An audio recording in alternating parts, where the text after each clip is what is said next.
Hey parents, I wanted to post a video in response to the recent incidents that happened at St. Mike's this past week. If you're watching this video and you are not from the Toronto area, you may not know, but we just had a very traumatic incident happen, a very violent incident happen at one of the private boys' high school here, whereby there has been charges laid against youth for sexually assaulting a fellow classmate, and that it was videotaped and shared on social. And as we're now getting more police investigations, we're hearing about other incidences. And so it's been quite traumatic for the school, for the parents of children at the school, and for the greater community. And I just really wanted to reach out. There's going to be more that's going to be forthcoming and more commentary still. So will probably not be my only post. But I really did want to start opening the dialogue. And here's, I guess, my first important point that I really want to make sure that parents understand.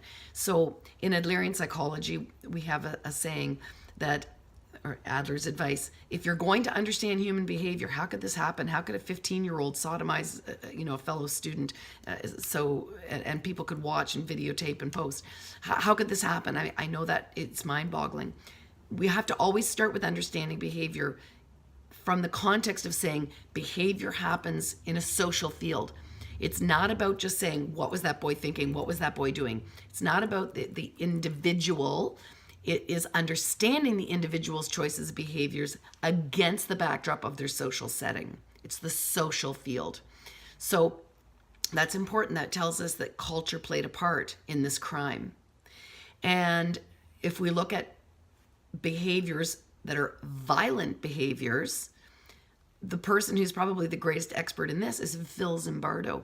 And if you haven't taken Psycho 101, he's quite a famous name. Probably his most recognized book is called The Lucifer Effect. But he is the gentleman who performed the Stanford prison guard experiment. And if you don't know that, and again, I don't want to go into the details, but basically at Stanford University, he conducted an experiment with Stanford students where he assigned them roles as either the prison guard or prisoners.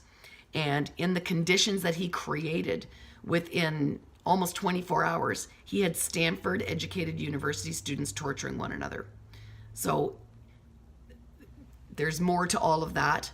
But what I'm saying is if the conditions are right, good people can do bad things. This was the entire essence behind the Nuremberg trials, looking at whether or not the Nazi SS sergeants were responsible for their behavior. How much is individual responsibility? How much is being a product of your environment? I am by no means saying that there isn't individual responsibility to these children and that they shouldn't be accountable for their actions. But what I am saying is we need to really appreciate that there is something called youth culture, that there is something called boy culture, that there is something called athletic culture, that there is something around hazing and other pieces that have been bred through our culture that need to be challenged. And we're seeing this in the hashtag #MeToo movement.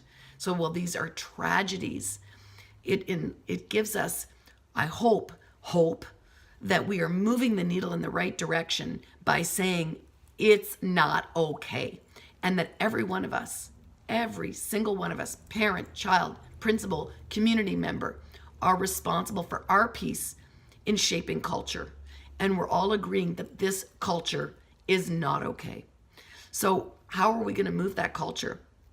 Well, we know that when it comes to this particular child was sexually assaulted and sodomized, this aggressive form, and you can call it hazing, it still falls along different names, bullying, different names, but it all falls along relational aggression along a continuum. It's the same phenomena.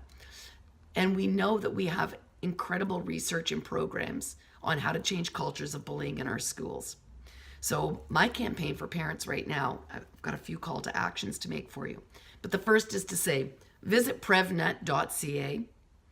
Deb Pepler is a Canadian researcher. There's more research on that site that's internationally acclaimed about how we go about addressing cultural change around aggressional bullying.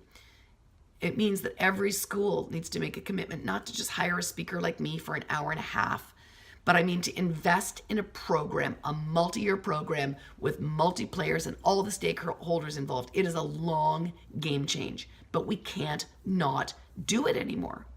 It's also a call out to every parent, not only to advocate for a program in their school, but also to speak to your own kids, that we need to find out from them either whether they were a first responder, had friends in the school, or whether they just heard about it and know kids that age, or in their own school. Do they feel safe? Has this ever happened to them?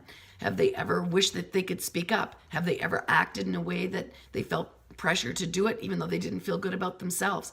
And unpack that with them so that there is now a forum to have these conversations. And if they could do it again, what would they do differently? And what else could they do? And who is that safe person to talk to? This is absolutely a springboard conversation for parents to have with their kids. And it's also an important time of modeling. We never solve violence with violence. We cannot smack talk these families. We can't smack talk this college. We can't smack talk the principal. We all need to give compassion, because when we start to put aggressive posts up on Instagram and Twitter, we're modeling to children more aggressional behaviors. We get nowhere. We get nowhere with that. So let's dig into our hearts and have compassion. Let's hold people accountable. Let's see where things went off the rails and right. Let's look at each of us as our own person of integrity who wants to move the needle in the right direction and use our powers to be to do that in our capacities. So I will post again about this. Again, there's going to be more details and more advice to come. But my heart goes out to all of you. Let's rally together. It breaks my heart that students at that school have been told not to wear their uniforms because they're now being beaten up on the streets for their affiliation. Let's show the love and compassion that we wanted to happen in that school in the first place. I'll talk again more soon.